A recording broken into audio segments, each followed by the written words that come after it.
Binabantayan niya yung cabinet niya kasi may mga basta magbalak. May mga kawatan sa bahay. May mga kawatan. Mga nagpapasok ko na kawatan.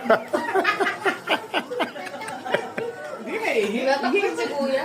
Parang si Tito Ray mo lang yung Pagkalatag dito ako matutulog. naharangan ko daw siya. Iwan na maganda na pistachio. Ring sa'yo yan. Alin? Yan, yan. Kay ate yan. Ayun, sakto.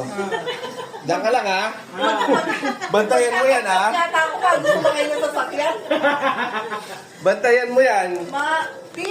Maapkap ka ni. Fresh king mo. Pili ka, pistachio yun. Singit na tignan mo.